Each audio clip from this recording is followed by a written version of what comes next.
Further debate. I recognize a member from Guelph. Thank you, Madam Speaker. Good morning, everyone. I rise today to contribute to the debate on Bill 245, Accelerating Access to Justice Act. And given my limited time, I'm going to focus my comments primarily on Schedules 6 and 10 of the bill. But I want to begin by echoing the concerns that other members have raised in this chamber, who have rightly pointed out that in order to actually accelerate access to justice for everyone, we need to properly fund the legal aid system. Cuts to legal aid are actually accelerating barriers to accessing justice. And I would say it's an issue that comes up repeatedly in my constituency office. We also need to ensure that any technological changes to our justice system are accompanied by accommodations for those who may not have access to reliable broadband internet or affordable technology.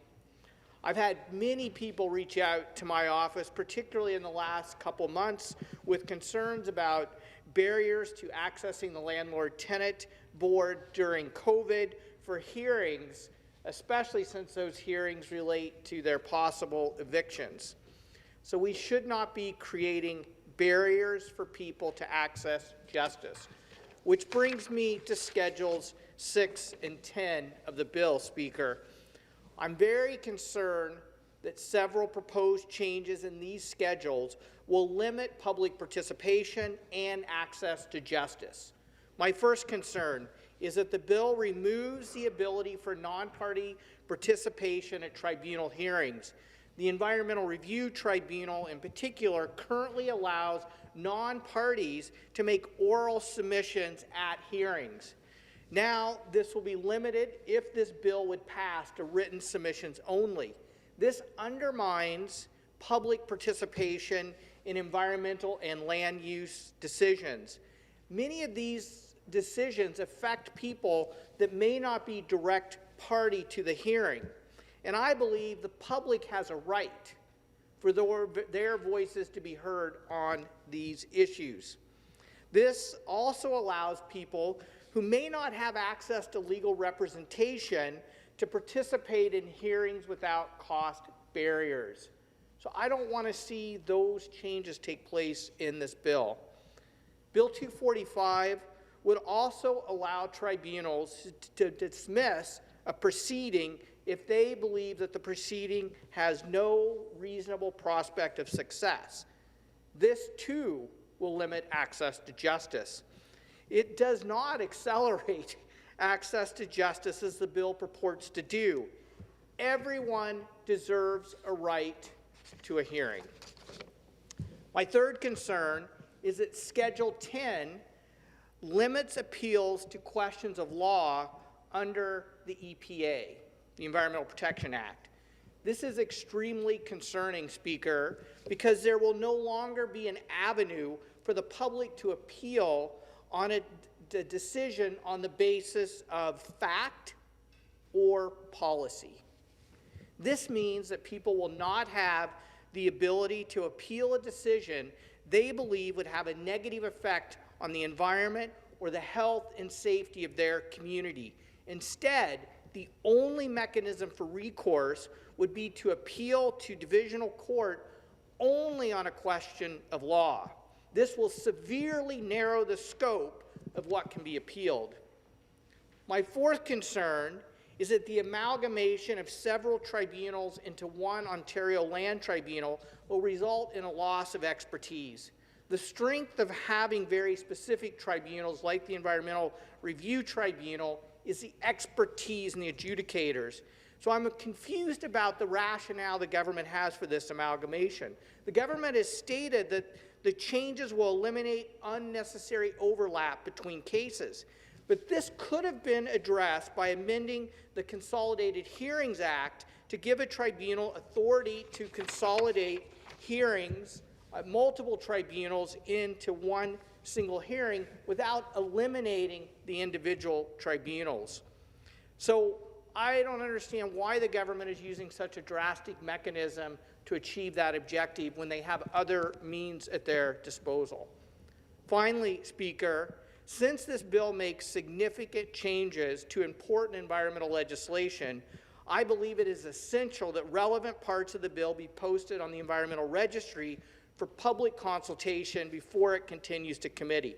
There are several changes with these schedules that will most definitely impact on how decisions are made that affect the environment and the public's ability to participate in defending their environmental rights are not happening if this is not posted on the registry.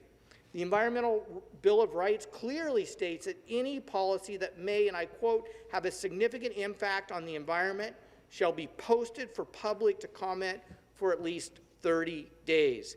I believe that failure to post relevant sections of this bill on the EBR violates people's EBR rights.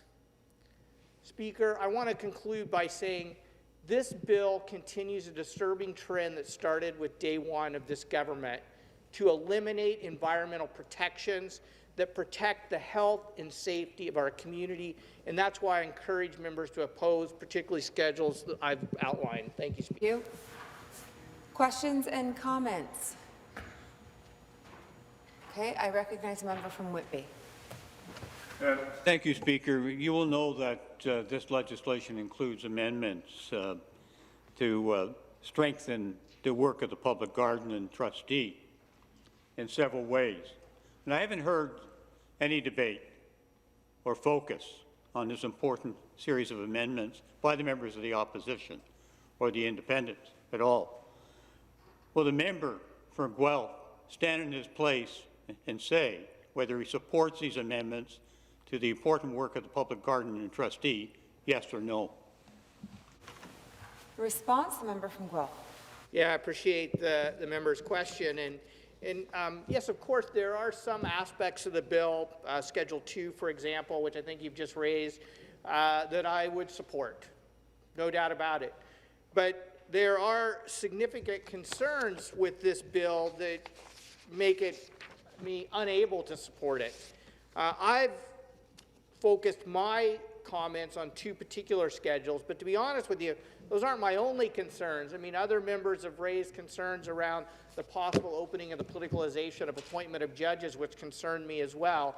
And so the costs outweigh the benefits on the whole, even if there are sections I would support. Further questions? Member from Thunder Bay, Atikokan.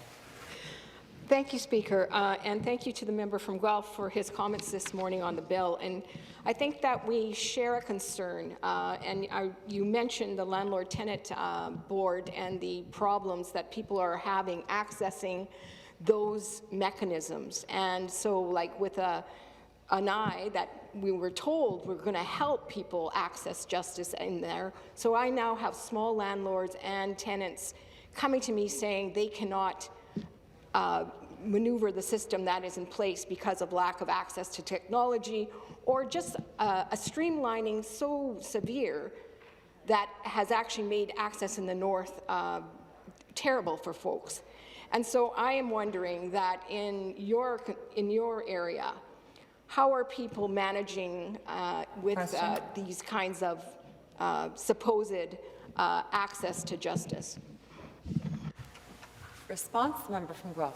Yeah, I appreciate the member's question, and an issue that's coming up a lot in my riding, and it sounds like up in your riding in Thunder Bay, and I would assume in other ridings across the province, is the lack of adjudicators, particularly at the landlord-tenant tribunal. I've had tenants and landlords complaining, so this isn't just one or the other. It's literally both tenants and landlords complaining, and so if the government wants to accelerate access to justice, particularly at the landlord-tenant board, hiring enough adjudicators to do that is important. One of the concerns I have is specifically in the bill, though, is that any changes to technology must be done in a way that provides access, particularly for those who don't have the means to access certain types of technology or reliable broadband to access that technology. Further questions? A member from Barrie Innisfil. Thank you. So I'm glad to hear the member is supportive of Schedule 2, and I wanted to ask him about the judicial backlog. We talk about accelerating access to justice and making sure everyone has their fair trial and due time. One of the issues that we have experienced is, of course, the massive backlog, and that affects a lot of the environmental hearings that we need to hear because there's such a significant backlog. So often those individuals are waiting years upon years. Because of this particular legislation, it's clearing the backlog, being able to have more of those environmental hearings, and what's more is they just need to go to one table opposed to wasting their time going to multiple tables, which causes delays and lots of expenses. So does the member believe in clearing the backlog, allowing for those hearings to happen? Thank you. From Guelph. Yeah, I appreciate the member's question. And most of the feedback I've been receiving about backlogs is actually a lack of adjudicators. So if the government wants to clear the backlog, actually putting the resources in the system to have enough adjudicators to clear the backlog, to me, is the best solution. Eliminating the Environmental Review Tribunal in particular, but some of the other tribunals that are being amalgamated into a single one, means that we're going to lose expertise, and vital expertise. And I outlined in my remarks that there are other ways that the government can address the issue around consolidated hearings without eliminating these vital tribunals.